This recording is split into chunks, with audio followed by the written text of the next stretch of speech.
5월 12일 목요일입니다.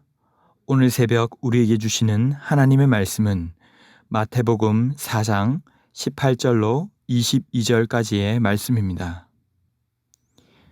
갈릴리 해변에 다니시다가 두 형제 곧 베드로라 하는 시몬과 그의 형제 안드레가 바다에 그물 던지는 것을 보시니 그들은 어부라.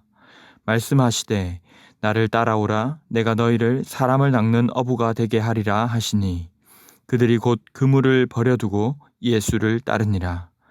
거기서 더 가시다가 다른 두 형제 곧 세베대의 아들 야고보와 그의 형제 요한이 그의 아버지 세베대와 함께 배에서 그물 깁는 것을 보시고 부르시니 그들이 곧 배와 아버지를 버려두고 예수를 따르니라. 아멘. 요한이 투옥되면서 예수님의 본격적인 공생애가 시작되었습니다. 예수님의 첫 설교는 회개하라 천국이 가까웠느니라 였습니다. 예수님이 오심으로 그 나라가 마침내 도래했고 예수님을 통해 이루어지기 시작했음을 알리는 것이었습니다. 하나님 나라는 로마를 무찌름으로서가 아니라 지금까지 내가 주인 되어 자기중심적으로 살았던 삶을 버리고 예수님의 가르침을 받아 그 질서 안으로 들어옴으로써 구체화되어 갈 것이라는 것입니다.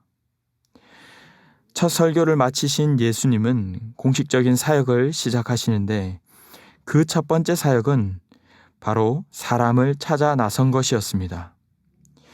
이 자체로 너무나 중요한 의미를 가지는 것은 하나님 나라의 시작, 완성된 하나님 나라를 선포하시면서 그 첫 시작으로 가장 중요한 예수님의 사역은 제자를 부르신 일이었다는 것입니다. 대대적으로 홍보를 해서 알리거나 기적을 행하는 것이 아니었다는 것이죠.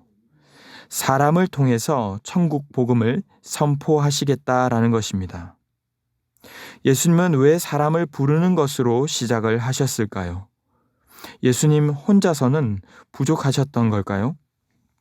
그럼 기왕에 사람을 부르실 거라면 적어도 내게 도움이 될 만한 사람, 힘이 있고 인지도가 있는 그런 사람들을 부르셔야지 왜 예수님은 시골 어부 출신인 베드로, 그의 형제인 안드레, 야고보와 또 요한을 부르셨을까요? 이들 역시 구원받아야 할 죄인에 불과한데 이들을 예수님을 증거하는 제자로 삼아서 도대체 어떤 득이 될 수 있을까요? 예수님은 제자들에게 이렇게 말씀하십니다. 19절을 읽어보면 말씀하시되 나를 따라오라. 내가 너희를 사람을 낚는 어부가 되게 하리라 하시니. 얼핏 보면 무슨 일을 시키려고 불렀다는 것처럼 보일 수도 있습니다. 하지만 잘 살펴보면 예수님의 명령은 사람 낚는 어부가 되라는 것이 아니라 나를 따라오라는 것이었습니다. 나와 함께 먹고 마시고 함께 살면서 예수님이 가시는 그 길을 함께 걸어가자는 것입니다.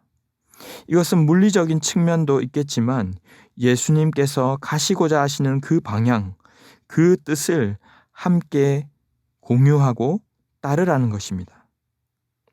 지금까지는 스스로의 행로를 나 스스로가 결정하고 내가 책임지는 삶을 살아왔지만 이제는 예수님의 뜻을 쫓아 예수님께 맡기고 살아가는 삶을 살아가라는 것입니다.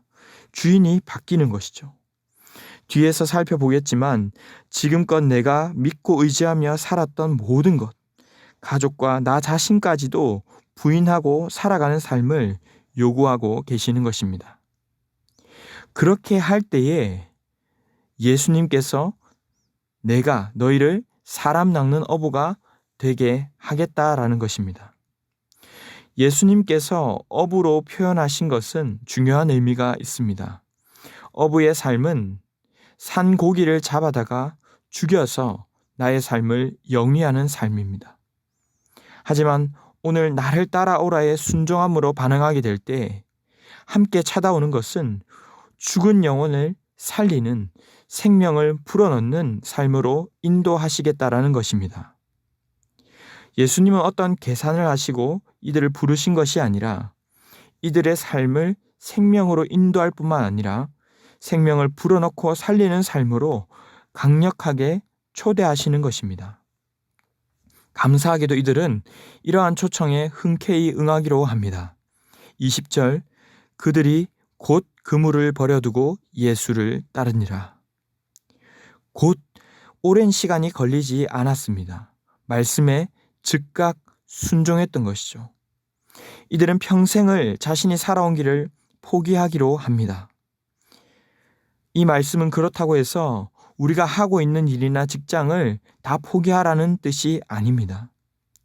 여기에서 중요한 것은 내 뜻대로, 내 힘으로, 내 만족을 위해 살아온 삶을 완전히 청산하고 예수님께로 그 목적과 방향을 바꾸라는 것입니다. 모호하게 하는 것이 아니라 단호하게 완전히 돌아서라는 것입니다.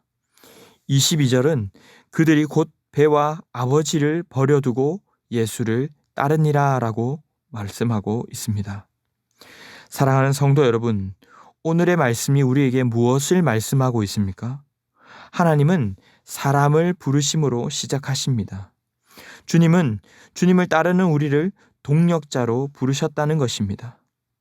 뭔가 우리가 그럴만해서 잘할 것 같아서 부르신 것이 아니라 어쩌면 부족해 보이고 또 연약한 우리를 동력자로 부르셨다는 것이죠. 이것이 은혜라는 것입니다. 일로 출발하지 않고 은혜로 출발하는 것입니다. 고린도후서 6장 1절은 이렇게 말씀합니다. 우리가 하나님께 함께 일하는 자로서 너희를 권하노니 하나님의 은혜를 헛되이 받지 말라. 우리가 이 마음을 잃어버리고 주신 은혜를 그저 그럴만해서 어떤 공로로 생각하기 시작할 때 우리는 그 힘을 잃게 됩니다. 내가 이것도 저것도 할 수 있었는데 다 버리고 예수님 따랐습니다. 생색을 내기 시작하면 반드시 뒤에는 다른 것을 요구하게 되어 있습니다. 하지만 진정 내가 어떤 자임을 안다면, 이것이 얼마나 큰 은혜임을 기억한다면 우리는 곧 흔쾌히 즉각 주님께 순종하며 따라갈 수 있을 것입니다. 주님은 우리를 그저 사용하려고 써먹으려고 부르신 것이 아닙니다. 모르긴 몰라도 우리 없이 일하시면 훨씬 더 편하시고 잘하시지 않겠습니까? 그러나 주님은 사람을 중요하게 여기시고 사람을 불러 일하십니다. 왜입니까? 그 사람을 사랑하시고 변화되기를 원하셔서입니다. 은혜입니다. 고린도전서 1장 26절로 29절 말씀은 이렇게 말씀합니다. 형제들아 너희를 부르심을 보라. 육체를 따라 지혜 있는 자가 많지 아니하며 능한 자가 많지 아니하며 문벌 좋은 자가 많지 아니하도다. 그러나 하나님께서 세상의 미련한 것들을 택하사 지혜 있는 자들을 부끄럽게 하려 하시고 세상의 약한 것들을 택하사 강한 것들을 부끄럽게 하려 하시며 하나님께서 세상의 천한 것들과 멸시받는 것들과 없는 것들을 택하사 있는 것들을 패하려 하시나니 이는 아무 육체라도 하나님 앞에서 자랑하지 못하게 하려 하심이라. 우리가 스스로 사람 낚는 어부 되는 것이 아니라 주님은 분명 되게 하시겠다고 하십니다. 성령이 임하시면 증인이 되리라 라고 말씀하시죠. 사랑하는 성도 여러분, 우리는 누구를 따르고 쫓고 있습니까? 우리 자신을 부인하고 주님을 따르고 있습니까? 오늘 본문은 묵상하기에 참 좋지만 따라 살기는 쉽지 않은 본문입니다. 오늘 나온 이런 제자들조차도 마지막에 가서 엎어지고 배반하게 되는 것을 우리가 알지 않습니까? 제자로 살아야지로 끝나지 말고 주님의 도우심을 간절히 구하시기 바랍니다. 사람 낚는 어부가 되도록, 증인이 되도록 주님 도와주십시오. 우리를 도우시는 성령께서 우리를 다듬어 주시고 온전한 제자로 삼아달라고 구하시기 바랍니다.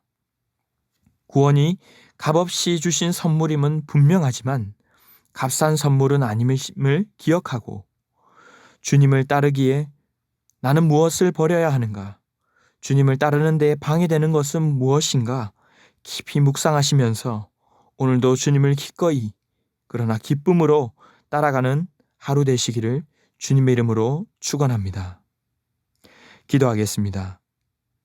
사랑의 주님, 감사합니다. 너무나도 부족하고 연약한 죄인을 주님의 자녀로 부르신 것도 감사한데 동시에 제자의 길로 초청하시니 감사합니다. 그러나 그 귀한 초대 앞에서도 여전히 고민하며 온전히 따르지 못하는 우리의 모습을 보게 됩니다. 주님 긍휼히 여겨주시고 우리를 부르신 것이 부담이 아니라 은혜임을 기억하고 주님만을 온전히 따르는 제자들이 다 되게 하여 주시옵소서. 오늘도 주님의 말씀 앞에 즉각 반응하고 순종할 수 있는 믿음을 허락하여 주시옵소서. 이 모든 말씀 존귀하신 예수님의 이름으로 기도하옵나이다. 아멘. 이 시간 함께 기도하실 때 주신 말씀을 붙들고 기도하시고 주간 기도 제목에 따라 훈련과 교육을 위해 기도하겠습니다. 진행되고 있는 제자 훈련을 비롯한 평신도 훈련을 통해서 예수님을 닮은 온전한 주님의 제자들이 세워지게 하여 주시옵소서. 주일학교 각 부서와 또 청년의 부흥을 위하여 담임 목사님과 모든 말씀 맡은 사역자들, 주일학교 교사들을 위해서도 기도해 주시기 바랍니다. 특별히 우크라이나의 전쟁이 길어지고 있는데 속히 끝나고 평화가 회복되게 해달라고 합심 제목과 개인적인 기도 제목으로 기도하도록 하겠습니다. 함께 기도하겠습니다.